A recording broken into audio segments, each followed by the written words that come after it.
Good morning everyone. देखिए, कल के वीडियो में हम लोगों ने बात की थी कि बिहार लोक सेवा आयोग ने अपना नया एग्ज़ाम कैलेंडर जारी किया है और उसमें कई एग्ज़ाम्स की परिवर्तन डेट में जो है किया गया है। जैसे प्रीलिम्स एग्जामिनेशन की डेट में चेंजमेंट हो गया और मेंस का हो गया।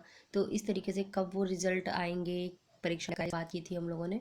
यानी कि जो जनवरी में आयोजित 8 को प्रीलिम्स एग्जाम की, अब वो परीक्षा बीपीएससी जो है 12 फरवरी को जो है शिफ्ट कर दी गई है। और एक अपडेट और है आपके सामने जो आज लेके आए हैं। 67 बीपीएससी पीटी में कुल कितने प्रश्नों को चेंज किया गया है, यानी कि कुल कितने प्रश्नों को इन्होंने उत्तर जो है उसका बदला है। तो अभी तक बात आ रही थी 5 उत्तरों के बारे में, बट अब जो है अपडेट आ रहा है उसमें कुल 8 प्रश्नों के उत्तर में परिवर्तन किया गया है। ठीक है, तो ये जो 8 उत्तर हो गए अब टोटल।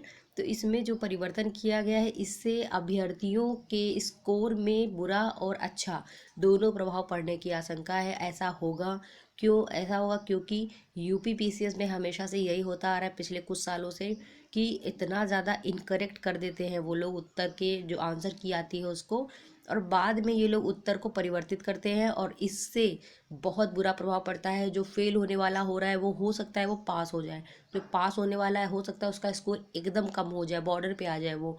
ठीक है, तो ये बहुत ज़्यादा इसका प्रभाव पड़ेगा। अब अंदर देख लेते हैं क्या कुछ है। तो पटना बीपीएससी ने 67वीं संयुक्त प्रारंभिक प्रतियोगिता परीक्षा के 8 प्रश्नों के उत्तर में बदलाव किया है। तो आयोग ने 30 अक्टूबर को ये जो है इस परीक्षा की जो प्रोविजनल आंसर की है छात्रों को आपत्ति पर विचार करने के बाद में जो है लिया है। और इसके बाद जो अंतिम आंसर की के आधार पर उत्तर पत्रक की जांच शुरू हो गई है। तो 67वीं पीटी के बाद बीपीएससी के वरीय अधिकारियों ने जो इसका रिजल्ट है तो इसको 15 नवंबर तक जारी करने की घोषणा की थी और इसमें काम चल रहा था। बट अभी जो कल जो आया हुआ है कैलेंडर उसमें 14 नवंबर तक रिजल्ट इसका दे दिया जाएगा। सबसे बड़ी चीज़ दोस्तों ये है कि ये जो अपडेट्स छोटी छोटी आती रहती है, जैसे ये अपडेट आई है तो ऐसा होता है ना कि साइट में अगर आ जाता है तो थोड़ा अच्छा रहता है। और जो चीज़ें ये मिल रही हैं हम लोगों को कि ये रिजल्ट जो है 14 नवंबर तक आ जाएगा, कुल 8 प्रश्नों में उत्तर चेंज किए जाएंगे।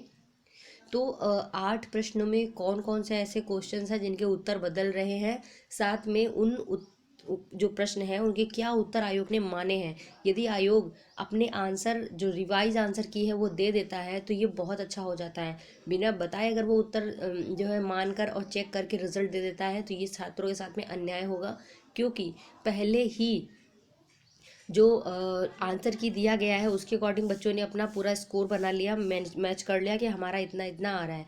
बट अगर रिवाइज आंसर की से अगर मिलता है एक बार मौका तो इससे बच्चों को मालूम चल जाएगा कि मेरे कितने स्कोर बन रहे हैं।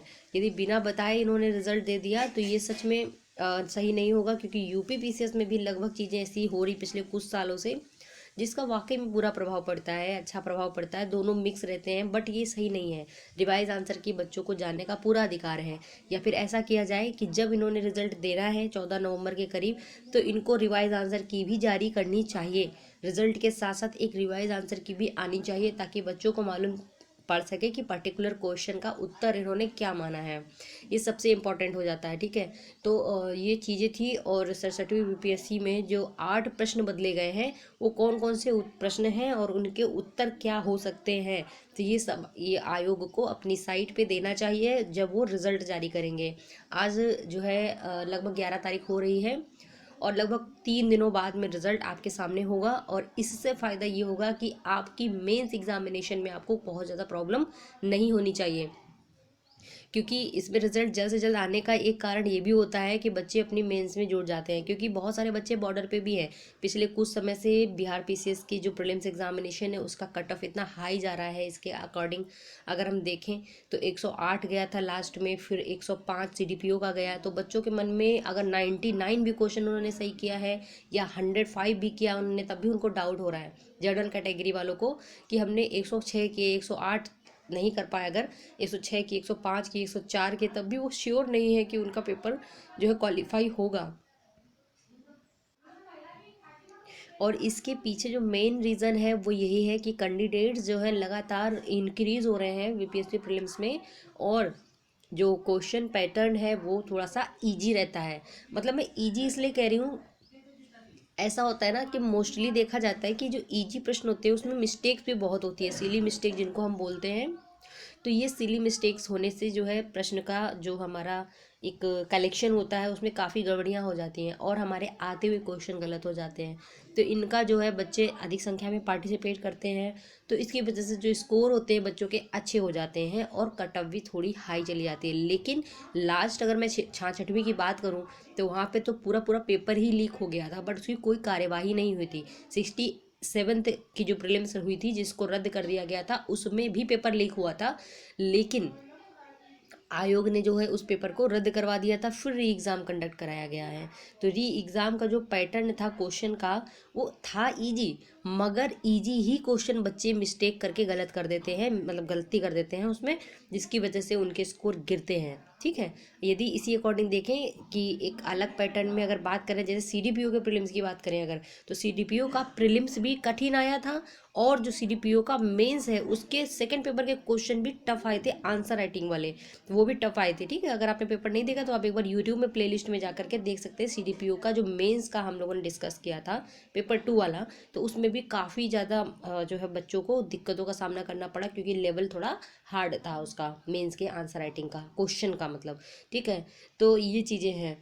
अब आप लोगों का जो पेपर लगा हुआ है वो 12 फरवरी को लगा हुआ है, सफिशियंट टाइम आपको मिल गया है, उसके अकॉर्डिंग आप अपनी प्रिपरेशन को फिर से कंटिन्यू कर सकते हैं। अभी तक बच्चे मेंस में जुटे होंगे, आप लोग मेंस पढ़ें अच्छे से, और 12 फरवरी का पेपर है तो इसका मतलब ये हुआ कि दिसंबर में मेंस दे लीजिए आप लोग, उसके बाद तुरंत जो है प्रीलिम्स के लिए जुटना होगा। बस जिन बच्चों का लग रहा है कि नहीं पीटी क्वालिफाई होने जा रहा है हमारा, तो वो अभी तक मेंस करेंगे और अपना 2 घंटा 1 घंटा जो है पीटी के लिए देते रहिए। आप लोगों के लिए सबसे अच्छी इनिशिएटिव फ्री वाली लॉन्च कर दी गई कि हम लोग टेलीग्राम में रोजाना करेंट अफेयर्स जीएस के सारे क्वेश्चंस अपलोड कर रहे हैं वहाँ पे, इससे आप लोगों का रिवीजन होता रहेगा। आप प्रीवियस ईयर के क्वेश्चंस भी देख सकते हैं, हमारे यूट्यूब चैनल में सारी चीज़ें अपलोड जो है कर रखी गई हैं। तो फ्रेंड्स यही अपडेट थी, आप लोग अपना पढ़ाई करते रहें, ध्यान रखें। और जो पोस्ट है, पोस्ट के बारे में कोई जानकारी नहीं दी गई है। एक सूत्र के अकॉर्डिंग अगर हम देखें तो लगभग 450 पोस्ट अभी रहेंगी, और यदि वो इंक्रीज, देखिए इंक्रीज होने के पूरे चांस हैं, क्योंकि अभी आयोग के द्वारा, आयोग को जितने भी अध्याचन मिले हुए हैं तो उसके अकॉर्डिंग तो सीटें बहुत ज़्यादा अभी फ़िलहाल नहीं है, 281 के करीब उसी समय थी।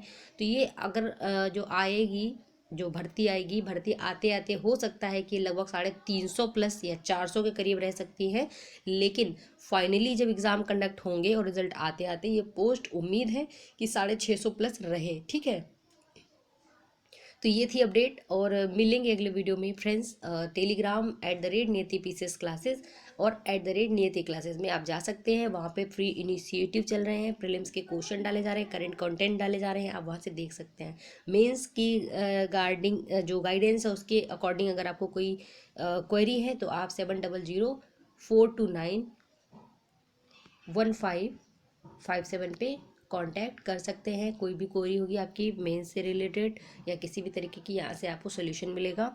मिलेंगे अगले वीडियो में, अपना ध्यान रखें। जय हिंद।